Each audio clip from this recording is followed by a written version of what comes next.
고린도후서 13장.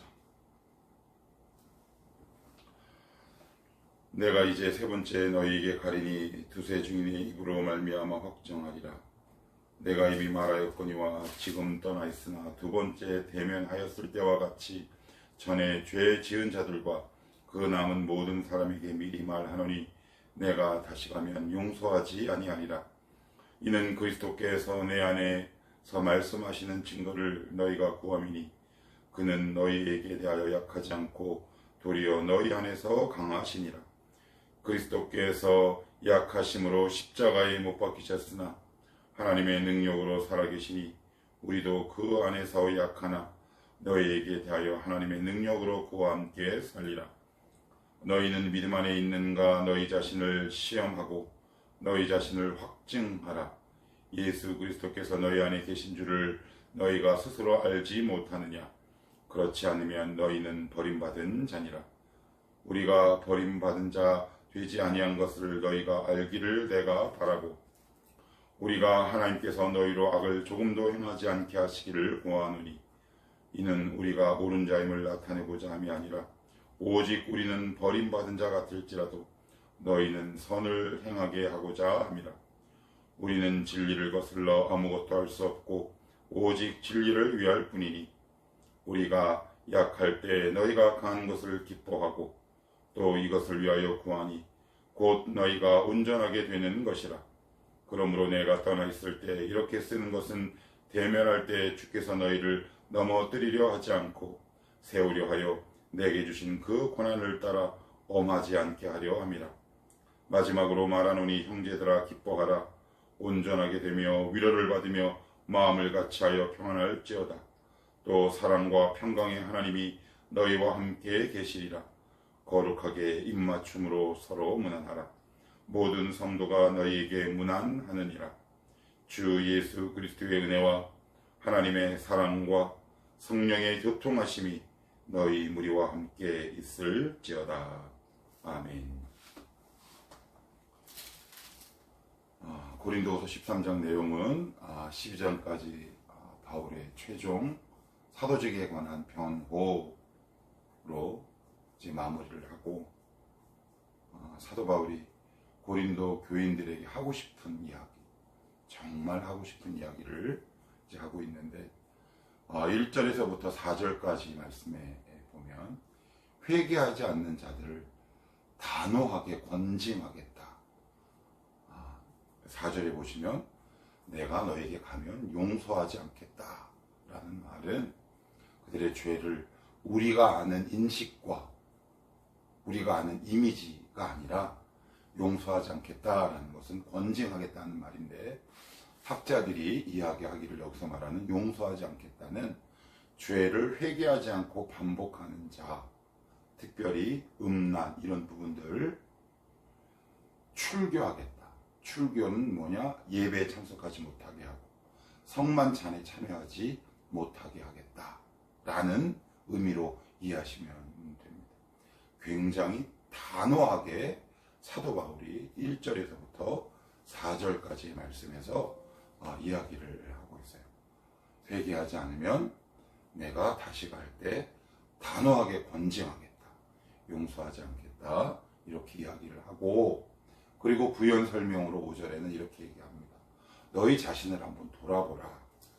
그래서 5절 말씀해 보시면 너희는 믿음 안에 있는가 너희 자신을 시험하고 너희 자신을 확증하라. 예수 그리스도께서 너희 안에 계신 줄을 너희가 스스로 알지 못하느냐. 그렇지 않으면 너희가 버림을 받은 자니라. 이 말씀을 전후 문맥, 좌우 문맥 다 잘라놓고 얘기하면 우리의 굉장히 두려움으로 다가올 수 있어요. 내가 예수 믿는 거 맞나? 그런 의미이기 이전에 무슨 말이냐면 너희가 내가 보낸 디도도 의심하고 디도를 보낸 나도 의심하고 돈을 갈취하려고 하는 여러 가지 모략과 오해로 우리를 재단하고 평가하지 말고 누군가를 평가하기 전에 너희 자신을, 너희의 영혼을 한번 스스로 돌아보라 라는 뜻이에요. 이 말씀은 우리가 누군가에게 예리한 칼날로 재단하기 이전에 말씀과 하나님 앞에서 자신의 영혼을 점검하고 돌아보라 라는 의미가 이제 5절의 말씀인데, 이렇게 권고하고 있고 권면하고 있어요. 또한 진실한 내가 사도다, 그들과 다르지 않다. 이제 6절에서부터 9절까지 보시면 나는 그들과 전혀 다르지 않은 똑같은 사도다. 난 너희들이 정말 온전하게 되기를 바란다. 이렇게 이야기를 하면서 9절에 우리가 약할 때 너희가 강한 것을 기뻐하고 이것을 위하여 구하니 곧 너희가 온전하게 되는 것이라. 이렇게 또 7절에는 이렇게 얘기합니다. 우리가 하나님께서 너희로 악을 조금 더 행하지 않게 하시기를 구하노니 이는 우리가 옳은 자임을 나타내고자 함이 아니라 오직 우리는 버림받은 자 같을지라도 너희는 선을 행하게 하고자 함이라.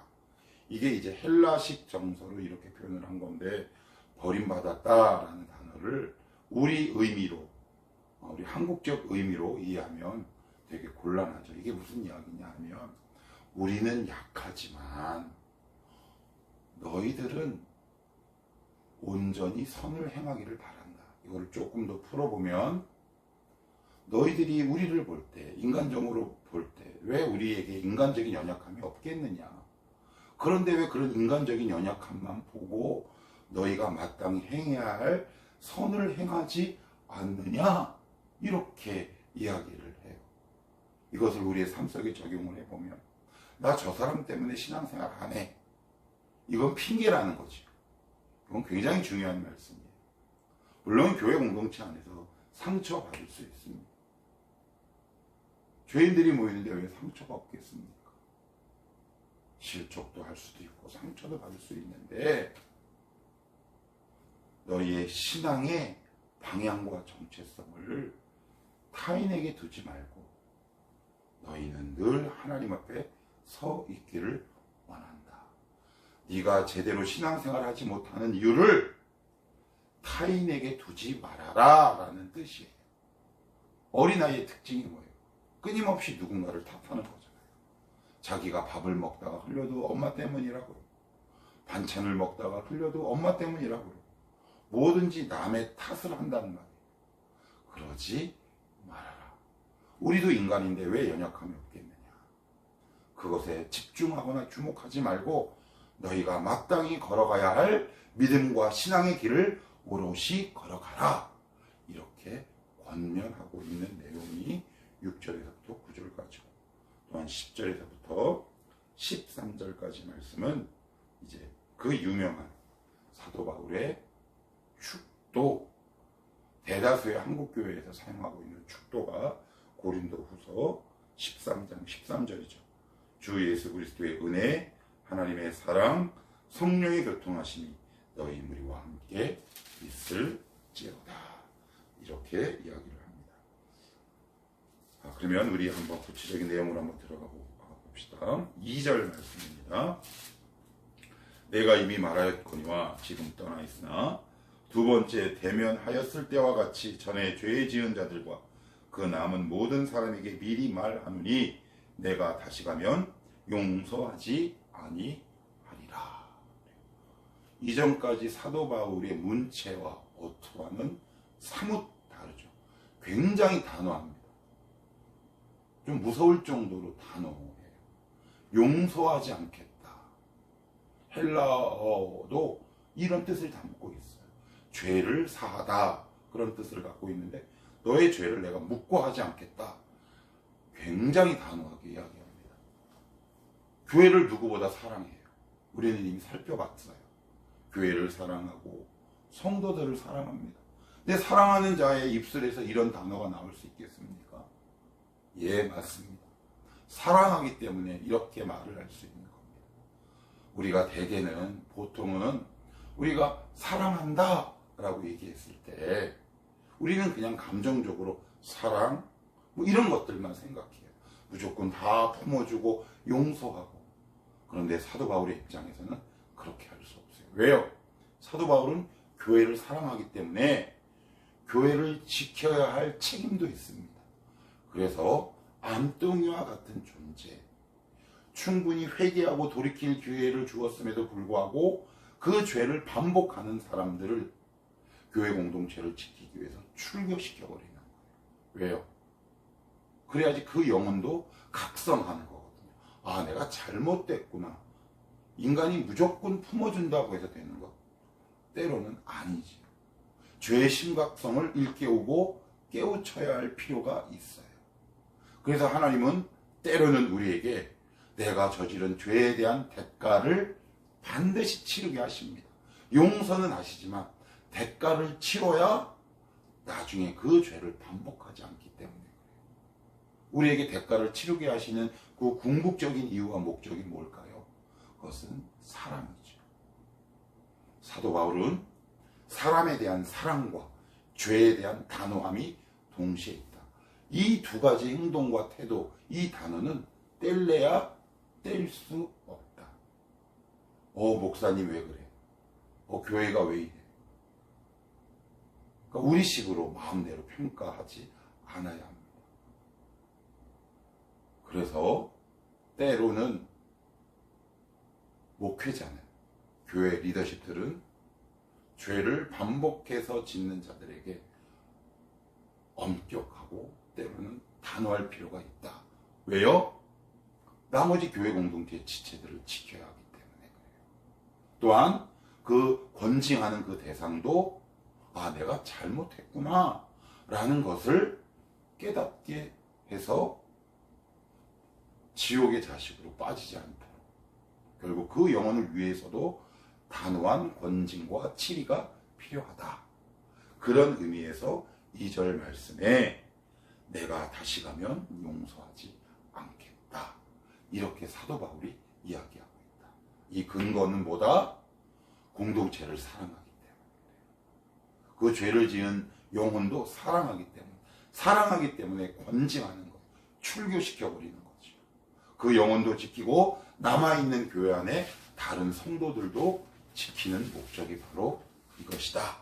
이렇게 이해하시면 좋을 것 같고요. 5절 말씀 한번 보시면 너희는 믿음 안에 있는가 너희 자신을 시험하고 너희 자신을 확증하라. 예수 그리스도께서 너희 안에 계신 줄을 너희가 스스로 알지 못하느냐. 그렇지 않으면 너희가 버림받은 자니라. 우리는 꼭 너희는 버림받은 자니라. 이런 부정적인 단어에 포커스가 맞춰서 두려움으로 다가올 수 있는데 앞에서도 제가 말씀드린 것처럼 너희가 우리를 이렇게 끊임없이 모함하고 모략하고 누명을 씌우고 하는데 우리의 약점을 어떻게 해서든 찾아서 그것을 파헤치고 침소봉대하려고 하는데 그러기 이전에 너희 영혼을 한번 깊이 숙고하고 돌아봐라 라는 의미죠. 은혜가 없으면 없을수록, 말씀이 없으면 없을수록 누군가의 시선이 날카로워지게 되죠. 그런데 그렇게 평가하는 사람들의 특징이 있더라고요. 저도 때로는 그렇고요. 과거에는 많이 그랬고요. 뭐냐? 누군가의 단점을 날카롭게 보고 지적하는 것을 내가 무슨 훌륭한 인격이나 된 것 마냥 착각하고 오해할 때가 있더라고요. 그런데 이상하죠. 하나님 앞에 내 자신을 살펴보고 내 영혼을 하나님 앞에 이렇게 풀어놓아 보면 누군가를 향한 날카로운 시선이 자신으로 향하게 되고 누군가를 향한 시선이 예리하지만 또한 동시에 부드러움도 함께 갖추게 돼요. 좀 더 쉬운 말로 말씀을 드리면 타인을 향한 시선이 넉넉하게 되더라고요. 지금 바로 사도 바울은 그 말씀을 하고 있는 거예요. 주님도 그렇게 말씀하시잖아요. 복음서에 너희 눈에 있는 들보를 먼저 떼어내라. 바로 그 말씀과 일맥상통하고 있는 부분이다. 그래서 혹시 여러분이 최근에 누군가를 향한 시선이 날카로워지고 자기가 생각하기에 난 예리해 그렇게 말을 하면서 누군가의 단점을 끊임없이 말하고 있는 중이라면 이 말씀을 한번 깊이 새겨볼 필요가 있다. 나는 과연 그러면 하나님 앞에 어떠한 사람인가? 나는 과연 그 사람의 단점을 이야기할 자격이 있는가? 자신의 영혼을 먼저 돌아보고 누군가에게 말을 할 때에도 사랑으로 이야기하는 성도의 자세가 필요하다. 사도 바울이 이렇게 이야기를 하고 있습니다. 누군가에 대한 단점을 계속 반복해서 이야기하다 보면 이게 사람이 참 묘해요. 자기가 뭔가 꼭 된 것 같아요. 제가 그렇더라고요. 뭔가 이렇게 우쭐해져요. 나는 너의 단점을 너무 잘 알아. 뭐 알면 뭐 할 건데. 단점을 아는 건 마귀도 단점을 많이 알더라고요. 그래서 정죄하잖아요. 그것과 내가 무슨 차이가 있나 이런 생각을 제 스스로를 돌아보며 할 때가 솔직히 좀 많아요. 그래서 누군가를 향한 날카로운 시선과 예리한 재단의 손길을 내밀기 이전에 그 날카로움을 성령의 조명으로 승화시켜서 나를 향하는 것, 그것이 바로 하나님이 저와 여러분에게 요구하고 원하시는 것이다. 성경은 그렇게 이야기를 하고 있고요. 마지막으로 13절 말씀 보시면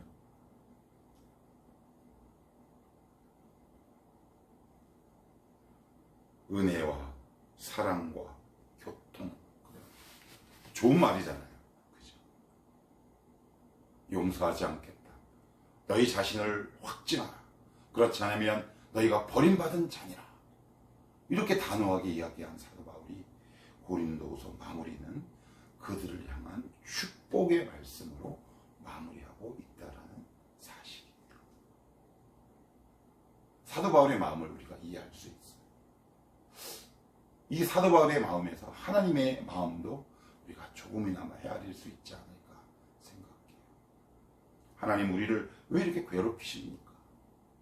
이 문제는 좀 넘어갈 수 있지 않겠습니까? 그런데 그 모든 중심은 바로 하나님의 마음이 이 마음이 아닌가 싶어요. 나 너에게 은혜 주기 원하고 너에게 내 사랑을 깨닫기를 원하고 성령이 너희 안에 교통하며 역사하기를 원하는 것이 나의 본심이요 진심이다. 그러니 내가 너희들을 향해 때로는 섭섭하게 말을 하고 때로는 징계하고 때로는 꾸짖을 때에도 낙심하지 않았으면 좋겠다라는 사도 바울의 마음이 하나님의 마음 아니겠습니까?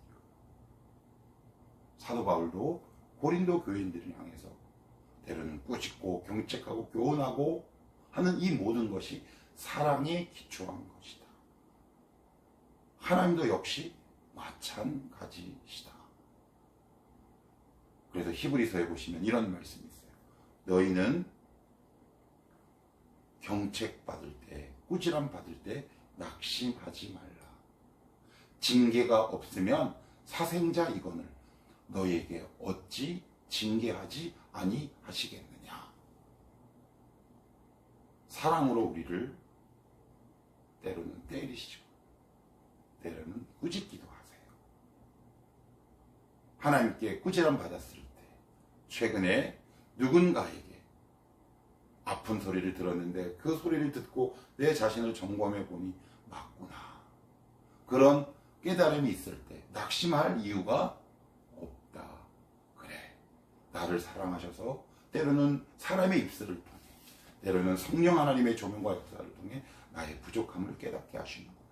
그러면 나를 사랑하셔서 그런 거니 내가 더 하나님 앞에 가야지. 이게 건강한 자세인 거지. 이런 성도가 다 되시기를 축복합니다. 하나님은 오늘도 우리에게 은혜 주시기를 원하고 하나님의 사랑을 깨닫기를 원하시고 성령 하나님의 교통과 역사를 누구보다 많이 경험하고 체험하기를 원하시는 것이 바로 사도 바울의 마음인 동시에 우리 주님의 마음이기도 하다. 고린도후서 13장 13절에서 사도 바울이 고린도 교인들을 향한 이 축복이 바로 저와 여러분을 향한 하나님의 축복의 말씀이기도 하다. 오늘도 이 말씀을 꽉 붙들고 여러 가지 힘들고 때로는 속상하고 누군가에게 약점을 잡혀 안타깝기도 하는 모든 상황을 넉넉히 이겨낼 수 있는 그러한 하루 또한 그런 명절 연휴가 되었으면 좋겠습니다. 기도합시다.